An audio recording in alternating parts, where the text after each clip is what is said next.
Olá, tudo bem com você? Eu tô muito bem e hoje eu venho conversar sobre um assunto que está assolando o estado de São Paulo e que inclusive está virando uma endemia, que é a febre maculosa. Se você ler os noticiários do Brasil em geral, né, principalmente ali do estado de São Paulo, que é onde realmente estão acontecendo os casos, você vai perceber que a febre maculosa, apesar de ser uma doença relativamente rara, ela está realmente preocupando muito a saúde pública do estado de São Paulo. E no vídeo de hoje eu vou explicar para você por que essa está sendo uma preocupação. Então senta aí, fica confortável e bora pro vídeo.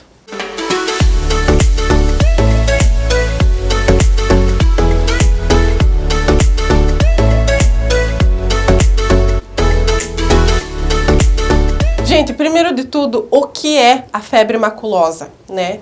Na verdade, ela é uma doença transmitida principalmente pela picada de um carrapato, tá?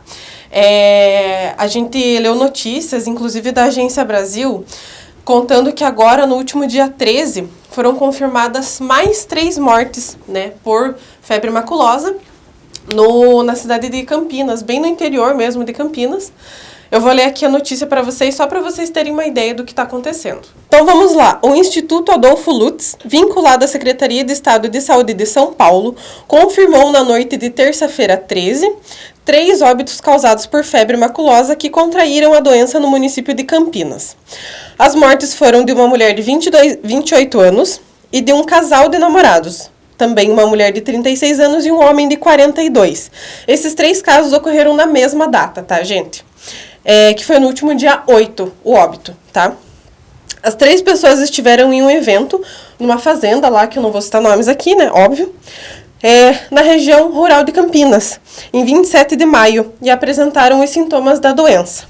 Até a tarde da última terça-feira, a causa de apenas uma dessas mortes havia sido confirmada. Ou seja, dessas 3 mortes, apenas uma foi confirmada como febre maculosa. Mas como já está tendo uma endemia ali no estado de São Paulo e uma pessoa foi confirmada e várias pessoas entraram em contato nessa fazenda, né, com o agente infeccioso, acaba que, pelos sintomas, assim, se tem mais ou menos uma previsão do porquê as pessoas faleceram, né? Claro que vão existir mais estudos, né? Esses corpos vão ser estudados, se a família permitir, para que seja realmente confirmada a morte por febre maculosa ou não, tá? E pior, uma adolescente de 16 anos, que também esteve no mesmo local, segue internada em Campinas e o Serviço de Saúde de São Paulo investiga se ela contraiu a bactéria ou não. Gente, por que eu tô falando isso pra vocês e por que importa 3 mortes? Porque assim, a febre maculosa, apesar dela ser uma doença que não é tão contagiosa, digamos assim, como uma gripe, alguma coisa desse gênero, né, algum vírus que se transmite rápido, né, ela é de forma bacteriana, então ela demora um pouquinho mais para se contrair. Apesar dela demorar para ser contraída, ela mata muito rápido, tá? Então, o caso ali do casal, eles contraíram, né, contraíram a doença e começaram a apresentar sintomas e em menos de 24 horas eles entraram em óbito, tá? É uma realidade bem cruel e é uma doença bem com taxa de mortalidade muito alta. Então eu vou explicar para vocês aqui o que é a febre maculosa. Então a bactéria, ela é da ordem Ricticiale, tá? Não vou entrar em detalhes e termos técnicos aqui, porque não acho que seja algo tão relevante assim, tá? Vou deixar só aqui na tela mesmo a ordem, o gênero e tudo mais, e quais são as classes e espécies mais relevantes para o caso da contração da doença, tá? Então, a febre maculosa é causada pela picada do carrapato, tá? Vou deixar aqui também as espécies de maior interesse, né, nessa doença. E, na verdade, eles são encontrados principalmente em capivaras, né? Inclusive, o pessoal ali da saúde pública da região de Curitiba está emitindo, inclusive, alertas, né, para que as pessoas não se aproximem tanto das capivaras, né? A gente sabe que o pessoal gosta de ir do ladinho, tirar foto e tal, mas não está sendo aconselhado no momento por não se saber até onde está indo essa infecção bacteriana que está acontecendo, né? E outro alerta, inclusive muito importante, é você não sentar em gramados ou não lavar as mãos após o contato a gramados que tenham realmente as capivaras andando soltas ali, porque não necessariamente o carrapato vai estar na capivara. Ela pode estar no ambiente ali e aquele ambiente inteiro está contaminado, tá? Não só as capivaras, mas também marsupiais como o gambá são agentes transmissores de relevância na hora da contração dessa doença bacteriana por carrapatos, tá? Então é bom ficar de olho. De repente você entrou em contato aí, até sem querer, né? Tava aí no meio de uma mata, de uma floresta, fazendo uma caminhada, sei lá, alguma coisa, e acabou entrando em contato, então é bom ficar de olho. A forma de transmissão dessa doença, né, como é que ela transmite para o ser humano? É principalmente através da picada do carrapato no ser humano, tá? Mas não só isso.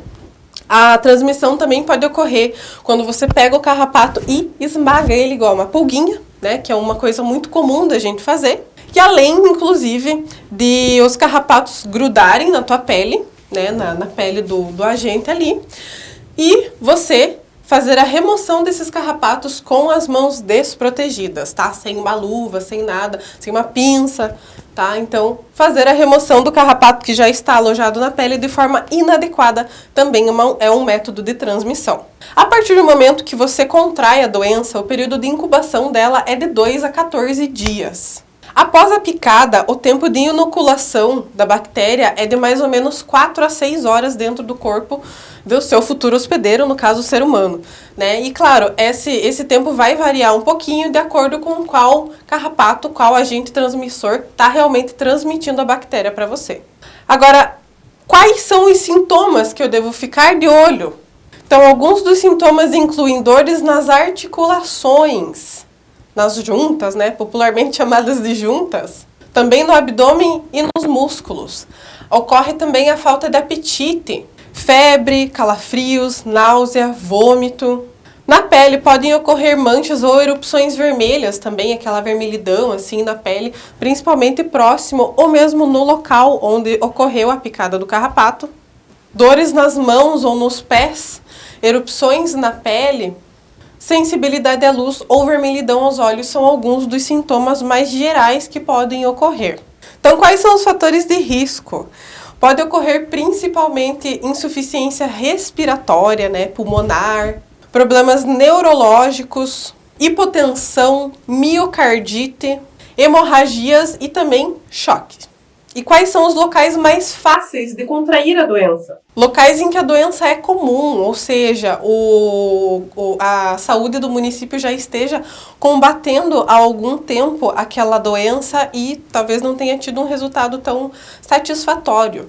Locais arborizados e que realmente tenham o contato com o parasita da doença. A convivência com cachorros, cavalos, gambás, capivaras ou outros animais que possam estar transmitindo a doença ou que tenham tido contato com a doença em um curto período de tempo. E inclusive, se você fizer remoção do carrapato, né, ele tá ali na tua pele. Se você fizer a remoção dele, pode mesmo assim acontecer febre em você. Porque, afinal de contas, os fluidos do carrapato acabaram entrando em contato com os seus fluidos também. Então, pode acontecer febre mesmo que você não tenha contraído a febre maculosa. E para diminuir os riscos de contágio, mesmo que você tenha entrado em contato com o carrapato e você não sabe se ele está infectado com a bactéria ou não, uma das principais ações é você remover com muito cuidado o carrapato com uma pinça e manter ele bem preso ali na pinça para que ele não se solte e em nenhum momento entrar em contato com as mãos ou qualquer superfície assim da pele mesmo diretamente com o carrapato. E assim, você trata o carrapato como se ele tivesse contaminado mesmo, porque ele tá, né? Então, você vai remover ele com a pinça cuidadosamente e aí vai colocar num potinho, enfim, em algum lugar com uma solução de álcool, ok? Após mergulhar o carrapato em álcool, você vai jogar ele no vaso sanitário e dar a descarga. E após isso, vai higienizar muito bem as mãos com antisséptico e é isso. Gente, tem mais um fator que é bem importante, que é o diagnóstico precoce, tá? Vocês já perceberam que pelos sintomas pode ser qualquer doença, né? A maioria das doenças causa febre, a maioria delas causa dores de cabeça, algumas muito distantes da febre maculosa causam a vermelhidão na pele, né, dores nas articulações, que nem agora no inverno, que é o nosso caso, é comum, né, principalmente em pessoas imunossuprimidas ou que já tomam algum remédio, ou idosos mesmo. Então, eles são sintomas muito gerais, né? Por isso que o diagnóstico precoce ele é muito difícil de acontecer.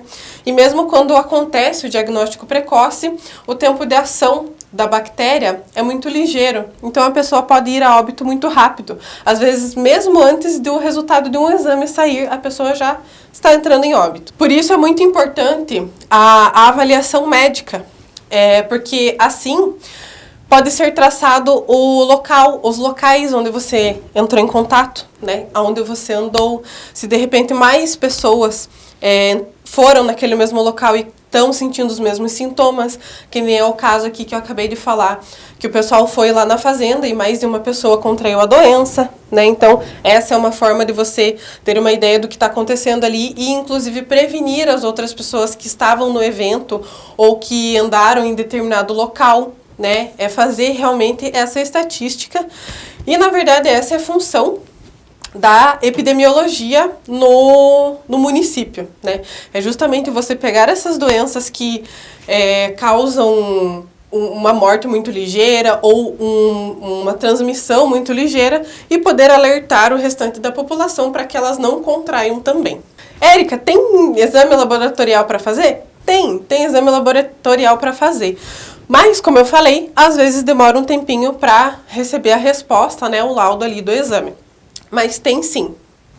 Tem o RIF, por exemplo, que ele vai diagnosticar a presença de anticorpos específicos para o que a bactéria solta no teu organismo. Ou seja, ele vai pesquisar a reação imunológica do teu corpo, né, sobre aquele agente invasor que está ali entrando aleatório no teu corpo. Se tem essa resposta imunológica, vai aparecer no exame, então, muito provavelmente você vai estar com a doença. Ou você já teve a doença.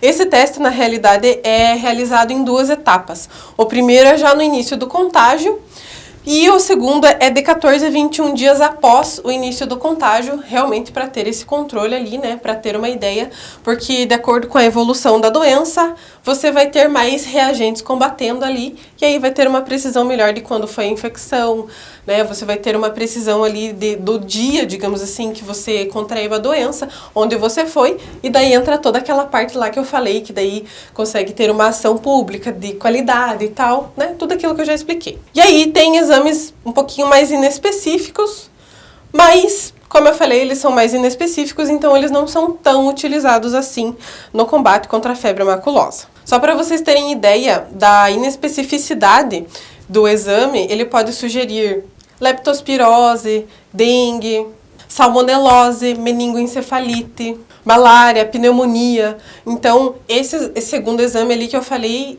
quando você está no início do contágio, ele pode trazer um resultado que remete a diversos tipos de doença que não tem nada a ver com a febre maculosa. Por isso que geralmente é usado o RIF mesmo, tá? Isso é só para vocês terem uma ideia de que é um aspecto um pouquinho mais amplo, né? Então, você não tem realmente aquela especificidade para dizer quais antígenos estão sendo produzidos.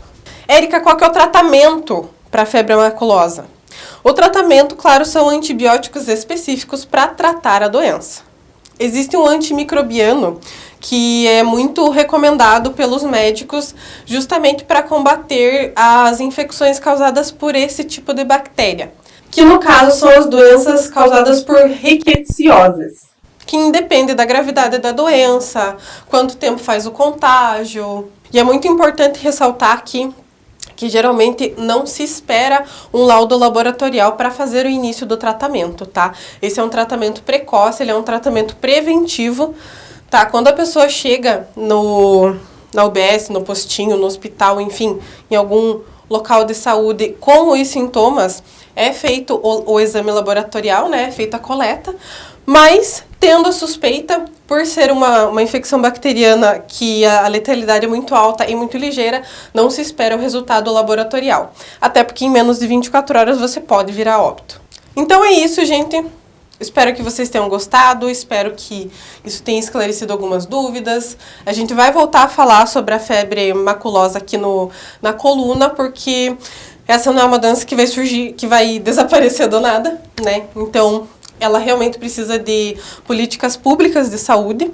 E vamos ver, né? Vamos aguardar e acompanhar como o estado de São Paulo está combatendo essa doença, né? Eu acredito que no estado do Paraná vai começar a acontecer casos da doença, justamente pelas pessoas viajarem, por transitarem, por às vezes carregarem, né, o carrapato em suas roupas e nem perceberem, né, acaba transmitindo de uma pessoa para outra. Claro, existem os marsupiais, existem as capivaras, os equinos, né? Todos os animais que podem carregar um carrapato, eles podem carregar também o carrapato que transmite a febre maculosa, tá? Então, vamos aguardar, ver como realmente o estado de São Paulo vai combater esta endemia que está se formando lá.